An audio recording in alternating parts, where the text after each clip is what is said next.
अस्सलाम वालेकुम नाज़रीन, मैं मोहम्मद असलम हुसैन सियासत की खबरों में आप सबका इस्तकबाल करता हूँ। आज 3 मई 2024 है। इस्लामिक तारीख के हिसाब से आज 23 शव्वाल 1445 हिजरी है। पेश है आज की कुछ अहम खबरें।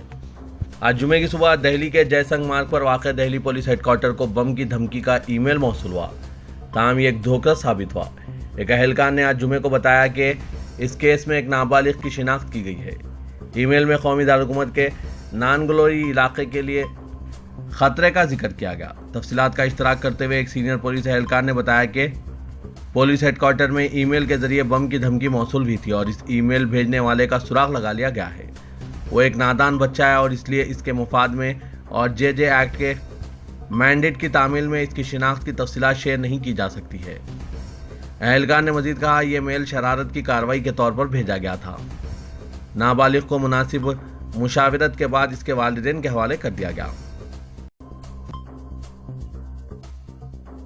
कांग्रेस पार्टी ने आज जुमे की सुबह रायबरेली और अमेठी का सस्पेंस खत्म कर दिया है। राहुल गांधी रायबरेली में मां सोनिया की विरासत संभालेंगे। केएल शर्मा अमेठी से मैदान में हैं। कांग्रेस ने लोकसभा इंतखाबात में नामजदगी के आखिरी लम्हात में अपने कार्ड का इंकशाफ किया है। पार्टी ने राहुल गांधी को रायबरेली और किशोरी लाल शर्मा को अमेठी से उम्मीदवार करार दिया है। दोनों के नामों की फहरिस्त जारी कर दी गई है। राहुल गांधी अब तक अमेठी से इलेक्शन लड़ रहे थे। इस बार पार्टी ने इनकी सीट तब्दील की है, जबकि केएल शर्मा पहली बार इंतखाबी मैदान में उतरेंगे।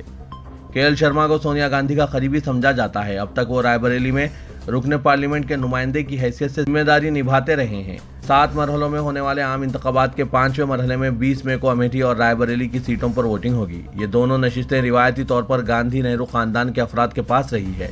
पहली बार पार्टी ने अमेठी से गैर गांधी खानदान से उम्मीदवार खड़ा किया है। कम्युनिस्ट पार्टी ऑफ इंडिया के कौमी सेक्रेटरी अतुल कुमार रंजान का कैंसर के साथ तवील जंग के बाद आज जुमे की सुबह इंतकाल कर गए। इनकी उम्र 70 साल थी और वो गुज़िश्ता 1 माह से निजी अस्पताल में दाखिल थे। अतुल रंजान ने अपने सियासी कैरियर का आगाज़ 1977 में उस वक्त किया था जब वो लखनऊ यूनिवर्सिटी स्टूडेंट्स यूनियन के सदर मुंतखब हुए थे।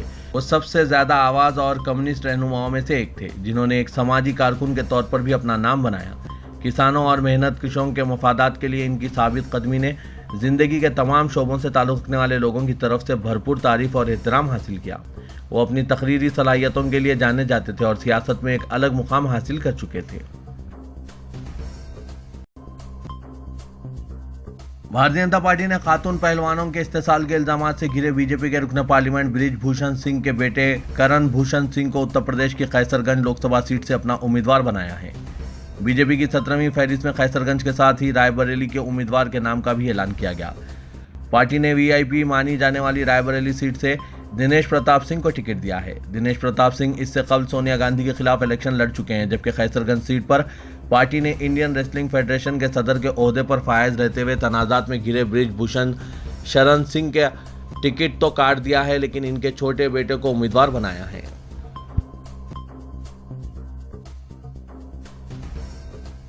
गुस्सा इंसान की अकल को खा जाता है और गुस्से में कोई भी शख्स किसी भी हद तक जा सकता है। गुस्से के बाद उत्तर प्रदेश में एक शख्स ने चलती ट्रेन में अपनी बीवी को 3 तलाक दे दिया और फिर फरार हो गया। ये वाक़या गुज़िश्ता हफ्ते झांसी जंक्शन से ऐन पहले पेश आया, जब 28 साला मोहम्मद अरशद अपनी बीवी 26 साला अफसाना के साथ सफ़र कर रहे थे। उत्तर प्रदेश पुलिस ने बताया कि एक शख्स ने चलती ट्रेन में अपनी बीवी को 3 तलाक दी और फिर फरार हो गया। जैसे ही ट्रेन झांसी स्टेशन पर पहुंची, अरशद ने अपनी बीवी को 3 तलाक दी और ट्रेन से उतर गया। फरार होने से पहले इसने अपनी बीवी को भी मारा। वाक़यात के अचानक मोड़ से हैरान अफसाना ने गवर्नमेंट रेलवे पुलिस से रब्ता किया, जिसने इसे कानपुर देहात के पुखिरान वापस भेज दिया, जहां से वो इस दिन के अवाइल में भोपाल के लिए ट्रेन में सवार हुई थी। आखिरकार एफआईआर दर्ज कर ली गई और मुलजिम की तलाश शुरू कर दी गई। भोपाल में एक प्राइवेट फर्म में काम करने वाले कंप्यूटर इंजीनियर अरशद ने इस साल 12 जनवरी को राजस्थान के कोटा से ताल्लुक़ रखने वाली ग्रेजुएट अफसाना से शादी की थी। पिछले हफ्ते जब ये जोड़ा पुखरियान में अरशद के आबाई घर गया तो अफसाना यह जानकर हैरान रह गई कि अरशद पहले से शादीशुदा था। शिकायत के मुताबिक जब इसने इसका सामना किया तो इसने और इसकी मां ने इसे जहेज के लिए हरासा करना शुरू कर दिया। ये सिलसिला उस वक्त तक जारी रहा जब तक अरशद ने बिलाखिर 3 तलाक का ऐलान नहीं किया और इसे ट्रेन में छोड़कर गायब हो गया। वायरल हो रहे वीडियो में अफसाना ने उत्तर प्रदेश के वज़ीर आला योगी आदित्यनाथ से अपील की है कि वो इनकी मदद करें और ऐसे लोगों के खिलाफ भी कार्रवाई करें जो ख़वातीन को तलाक देकर छोड़ देते हैं। नाज़रीन, अरशद की इस हरकत पर आपकी क्या राय है? कमेंट के जरिए आप ज़रूर बताइएगा। क्या इन्हीं लोगों की हरकतों की वजह से मुसलमान बदनाम हो रहे हैं?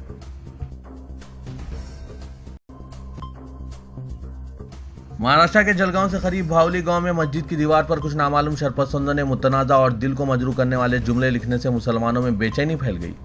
शरपसंदों ने दो फिरकों में दरार पैदा करने की कोशिश की, लेकिन मस्जिद इंतजामिया का इल्ज़ाम है कि मुकामी पुलिस इंतजामिया ने कोई कार्रवाई नहीं की, जिसके बाद भावली के गाँव वालों ने जलगांव के समाजी कारकुन फारूक शेख की रहनुमाई में फौरी तौर पर पुलिस सुपरिटेंडेंट महेश्वरी रेड्डी से मुलाकात की और इन्हें सबूत और सीसीटीवी कैमरे की फुटेज पेन ड्राइव में पेश की और शरपसंदों के खिलाफ सख्त कानूनी कार्रवाई करने का मुतालबा किया। इस मौके पर फारूक शेख के हमरा भावली गांव के जिम्मेदारान अब्दुल रहमान पटेल, आरिफ फ़कीर, रफ़ीक सलीम, जावेद, गुलाम शब्बीर पटेल, डॉक्टर दाऊद पटेल, अलीम पटेल और दूसरे मौजूद थे। उन्होंने बताया कि शरपसंदों की जानिब से जलगांव के हालात को ख़राब करने की कोशिश की जा रही है और इससे कबल भी इस तरह की हरकतें की जा चुकी है। मुंबई के दी सोमिया स्कूल की प्रिंसिपल परवीन शेख को मुबैना तौर पर अपनी सोशल मीडिया सरगर्मियों के सबब इनसे इस्तीफा देने को कहा गया है। इन पर फ़लस्तीन और हमास हामी ट्वीट्स पर तबसरा करने और वज़ीर-ए-आज़म नरेंद्र मोदी के लिए जारहाना ज़बान का इस्तेमाल करने का इल्ज़ाम है। इत्तलात के मुताबिक परवीन शेख ने अपने सोशल मीडिया प्लेटफॉर्म एक्स के जरिए इजराइल और हमास जंग के हवाले से फ़लस्तीन और हमास हामी ट्वीट्स को लाइक किया और इन पर तबसरे यानी कमेंट्स किए। परवीन शेख विद्या विहार के सोमिया स्कूल के साथ 12 साल से वाबस्ता हैं और 7 साल कबल इस स्कूल की प्रिंसिपल बनी थी। तनाज़े के बाद उन्होंने इस्तीफा देने से इनकार करते हुए कहा है कि इस स्कूल से मेरा 12 साल पुराना नाता है और मैंने स्कूल को 100% देने की कोशिश की। अब तलबा और इनके वालिदैन भी परवीन शेख के खिलाफ किसी भी कार्रवाई की मुखालिफत कर रहे हैं। इत्तलात के मुताबिक परवीन शेख ने कहा है कि 26 अप्रैल को हुई मीटिंग में इंतजामिया ने मुझे बताया कि ये इनके लिए एक मुश्किल फैसला है, लेकिन उन्होंने मुझे इस्तीफा देने को कहा। मैंने अगले चंद दिनों तक काम जारी रखा, लेकिन इंतजामिया के लोगों ने मुझ पर इस्तीफा देने के लिए दबाव डाल रहे हैं।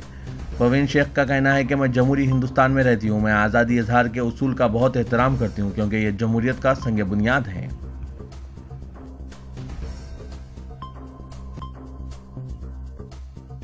तेलंगाना के वज़ीर आला रेवंत रेड्डी ने कहा कि 15 अगस्त के बाद हल्के असेंबली सिद्दीपेट को हरीश राव और केसीआर से आज़ादी मिलेगी और इस सरजमीन पर कांग्रेस का परचम लहराएगा। सिद्दीपेट में हल्के लोकसभा मेदक के उम्मीदवार नीलम मधु की इंतखाबी मुहिम के सिलसिले में मुनक़िदा कॉर्नर मीटिंग से खिताब करते हुए तेलंगाना के वज़ीर आला ने कहा कि कोमरोली मल्ला को गवाह बनाकर वादा करता हूं कि 15 अगस्त से कबल किसानों के 2 लाख रुपए तक कर्ज माफ़ कर दिए जाएंगे। उन्होंने हरीश राव को अपने चैलेंज पर कायम रहते हुए इस्तीफा तैयार रखने का मशवरा दिया। रेवंत रेड्डी ने कहा कि 45 साल तक केसीआर और हरीश राव ने असेंबली हल्के को कब्जे में रखते हुए तकब्बुराना सियासत पर अमल किया है। अब दोनों मामू और भांजे से सिद्दीपेट के अवाम को 15 अगस्त को आज़ादी मिलेगी। चीफ मिनिस्टर ने कहा कि अगर हरीश राव इस्तीफा देते हैं तो असेंबली हल्के सिद्दीपेट के लिए ज़मीनी इंतखाब मुनक़िद होगा और कांग्रेस का उम्मीदवार भारी अक्सरियत से कामयाबी हासिल करते हुए बीआरएस के मजबूत खिले पर कांग्रेस का झंडा लहराएगा। वाज़ेह के चीफ मिनिस्टर रेवंत रेड्डी और हरीश राव के माबिन किसानों के कर्ज माफ़ी के मसले पर इल्ज़ामात व जवाबी इल्ज़ामात का सिलसिला चल रहा है।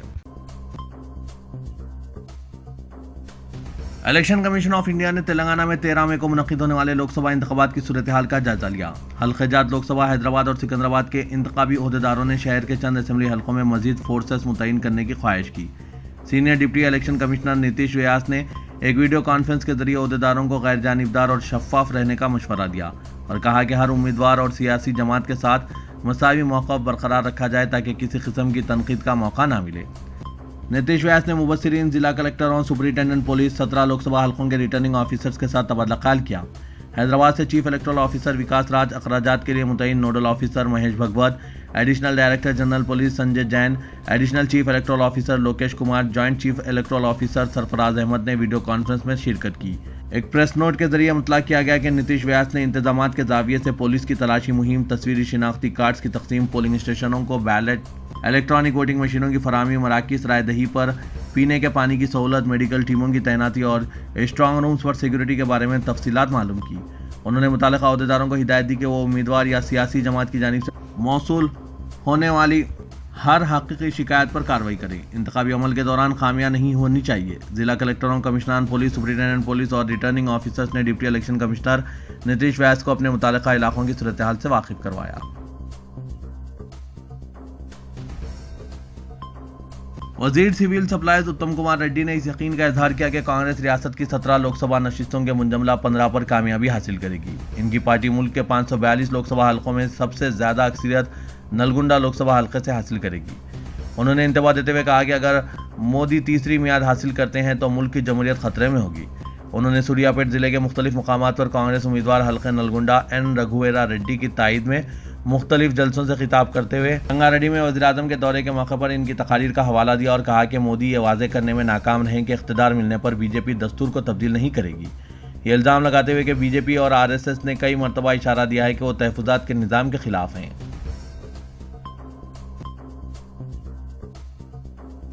मरकजी वज़ीर दाखिला अमित शाह के वीडियो के सिलसिले में तेलंगाना पुलिस ने कांग्रेस आईटी टीम के 5 अरकान को गिरफ्तार कर लिया। हालांकि इस मामले की तहकीकात के लिए दिल्ली पुलिस की टीम फिलहाल तेलंगाना में है। ये गिरफ्तारी हैदराबाद साइबर क्राइम ब्रांच ने की है। पुलिस राय ने कहा है कि बहुत जल्द ही इस फर्जी वीडियो को बनाने वाली की शिनाख्त करने के करीब हैं। इस मुश्तबा शख्स तक पहुंचने से पहले पुलिस इस बात की तहकीकात कर रही है कि किसने इस वीडियो को अपलोड किया और किसने फॉरवर्ड किया। वीडियो के शेयर करने पर मुख्तलिफ अपोजिशन जमातों के मजीद 5 अफराद को नोटिसें जारी की गई है। इसी दौरान इस मामले की जारी तहकीकात के हिस्से के तौर पर दिल्ली पुलिस की स्पेशल सेल की टीम तेलंगाना कांग्रेस के हेडक्वार्टर गांधी भवन को पहुंची। ज़राए ने बताया कि इस टीम ने तेलंगाना की मुकामी पुलिस से मुलाकात करते हुए बाज़ कायदीन के बारे में तफसीलात हासिल की जिनको नोटिसें दी गई है। हाल ही में लोकसभा इंतखाबात के दूसरे मरहले के बाद मरकजी वज़ीर दाखिला अमित शाह का उलटफेर वाला वीडियो सोशल मीडिया पर वायरल हुआ, जिसमें रियासत के मुसलमानों के लिए तहफ़्फ़ुज़ात के कोटे को मनसूख करने, इनके अहद की निशानदेही को तब्दील करते हुए ऐसा जाहिर करने की कोशिश की गई कि वो तमाम तरह के तहफ़्फ़ुज़ात की मनसूखी की वकालत करते हैं। तेलंगाना के वज़ीर-ए-आला रेवंत रेड्डी ने कहा कि तहफ़्फ़ुज़ात को ख़त्म कर देने और दस्तूर में तब्दीली लाने बीजेपी के मंसूबों को आश्कार करने पर ही इनके खिलाफ मुकदमा दर्ज किया गया है। उन्होंने कहा कि चंद्रशेखर राव के दौरे हुकूमत में इनके खिलाफ 200 मुकदमा दर्ज किए गए थे, लेकिन वो कभी कायफ नहीं हुए। अब मोदी के एक मुकदमे से वो कायफ होने वाले नहीं हैं। उन्होंने कहा कि दिल्ली के सुल्तान तेलंगाना पर हमला करने की कोशिश कर रहे हैं, लेकिन तेलंगाना में किसी का भी खेल चलने वाला नहीं। आसिफाबाद में इंतखाबी जलसे से खिताब करते हुए रेवंत रेड्डी ने कहा कि बीजेपी आरएसएस के साथ मिलकर मनोवाद का नजरिया मुल्क में लाना चाहती है। बीजेपी का मकसद लोकसभा इंतखाबात में कामयाबी पर तहफ़्फ़ुज़ात को ख़त्म करना है। उन्होंने कहा कि 1881 से मुल्क में 2021 तक मरदमशुमारी का काम किया गया। कांग्रेस का यह मुतालबा है कि ज़ात पात पर मबनी सर्वे करवाया जाए। ऐसा होने पर ज़ात की बुनियाद पर तहफ़्फ़ुज़ात में इजाफा करना पड़ेगा। बीआरएस के कारगुजार सदर तारक रामा राव ने कहा है कि सदर बीआरएस केसीआर की बस यात्रा से कांग्रेस और बीजेपी कायदीन की नींदें हराम हो गई है। केसीआर की बस यात्रा को जो अवामी रद्द-ए-अमल मिल रहा है, इसे देखकर ये दोनों जमातें बर्दाश्त नहीं कर पा रही है। तेलंगाना भवन में प्रेस कॉन्फ्रेंस से खिताब करते हुए केटीआर ने कहा कि बस यात्रा पर मिल रहे अवामी रद्द-ए-अमल को देखकर हुक्मरान जमात कांग्रेस ने केसीआर के खिलाफ इंतखाबी ज़ाब्ता अखलाक की खिलाफ वर्जी की शिकायत करते हुए इन्हें 48 घंटों तक इंतखाबी मुहिम चलाने पर पाबंदी आयद करवाई। ताहम चीफ मिनिस्टर रेवंत रेड्डी ने भी गुज़िश्ता चंद दिनों के दौरान इंतखाबी जलसों और प्रेस कॉन्फ्रेंस में बीआरएस पार्टी और इसके कायदीन के खिलाफ काबिल एतराज़ बयानात दिए हैं। इस सिलसिले में बीआरएस ने रेवंत रेड्डी के खिलाफ 8 शिकायत दर्ज करवाई, लेकिन अब तक इनके खिलाफ कोई कार्रवाई नहीं की गई।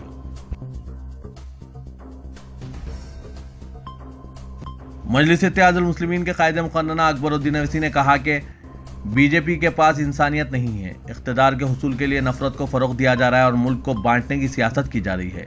हकीकी मसाइल पर कोई तवज्जो नहीं दी जा रही है। अकबरुद्दीन अवैसी ने कहा कि मुसलमानों का खौफ दिलाकर हिंदू भाइयों को मुत्तहिद करने की कोशिश की जा रही है। ये मुल्क हम्मा मजहब, तहजीब, ज़बानों का गहवारा है। एक गुलदस्ते की तरह इसमें हिंदू, मुसलमान, सिख, ईसाई, पारसी व दीगर मज़ाहिब के मानने वाले अलग अलग फूल हैं। मुल्क में 271 ज़बानें बोली जाती है और 4000 से ज़ायद ज़ातें तबक़ात हैं। मुल्क की तरक्की में सब ने अपना रोल अदा किया। ओवैसी ने कहा कि इस मुल्क को जहाँ हिंदुओं ने सोमनाथ, काशी, जगन्नाथ, पूरी जैसे मनादिर की तामीर से सजाया, तो वहीं मुसलमानों ने जामा मस्जिद, मक्का मस्जिद, ताजमहल, कुतुब मीनार की तामीर करवाई। सिखों ने सुनहरी गुरुद्वारे की तामीर की। अकबरुद्दीन अवैसी ने यूनिक स्कूल ईदी बाजार हल्के असेंबली चन्नानगुट्टे में एक इंतखाबी जलसे से खिताब करते हुए इन ख्यालात का इजहार किया। उन्होंने कहा कि मुल्क का सबसे बड़ा मसला बेरोजगारी, महंगाई, रुपये की गिरती हुई कदर, कमज़ोर मईशत, सरहदों की हिफाजत है। बीजेपी और वज़ीर-ए-आज़म अपनी कारकर्दगी बयान करने के बजाय राय दहिंदों के सामने ये कह रहे हैं कि उन्होंने कश्मीर का खुसूसी मौक़िफ़ बर्खास्त किया, यकसा सिविल कोड को नाफिज करेंगे, एनआरसी लाया जाएगा। राम मंदिर की तामीर के लिए दावे किए जा रहे हैं, जबकि मंदिर की तामीर अदालत उज़्मा के फैसले के बाद भी। صدر کل ہند مجلس اتحاد المسلمین و امیدوار حلقہ پارلیمان حیدرآباد اسدالدین اویسی نے کہا ہے کہ پولنگ کے دن لاپرواہی، سستی اور کاہلی کے سبب ووٹ نہ دینا ظالم کی تائید کے مترادف ہوگا۔ 13 مئی کو حیدرآباد میں رائے دہی مقرر ہے۔ اس دن ہر فرد اپنی ذمہ داری سمجھ کر اپنے ایک ایک ووٹ کا استعمال کریں۔ اسدالدین اویسی نے کہا کہ میرے ایک ووٹ سے کامیابی متاثر نہیں ہوگی کا احساس کرنا بڑی غلطی ہوگی۔ ملک میں ظلم و ستم عروج پر ہے۔ اپنے ووٹ کے ذریعے پیام دیں کہ ہم حکومت کی غلط پالیسیوں کو قبول نہیں کریں گے۔ ووٹ نہ دینے کا مطلب یہ ہوگا کہ ہم نے 10 سالہ غلط حکمرانی کو قبول کر لیا، 3 طلاق کے سیاہ قانون کو صحیح سمجھ لیا جو ہمارے مذہب، تہذیب و تمدن کے خلاف ہیں۔ اسدالدین اویسی نے کہا کہ ووٹ نہ دینے کا مطلب CAA، NPR اور NRC جو ہم سے شہریت چھین لیتا ہے اس کی تائید کے مترادف ہوگا۔ حجاب کے نام پر جنہوں نے ہماری لڑکیوں کو پریشان کیا ان کی بالواسطہ تائید کرنے کے مترادف ہوگا۔ ووٹ کا استعمال جمہوریت میں اقتدار میں رہنے والوں کو پیام دیتا ہے کہ ووٹ ڈالیں تو نئی تاریخ بنائیں گے ورنہ تاریخ کا حصہ بن کر رہ جائیں گے۔ ناظرین، اسدالدین اویسی کے خیالات پر آپ کی کیا رائے ہے؟ کمنٹ کے ذریعے ضرور بتائیے گا۔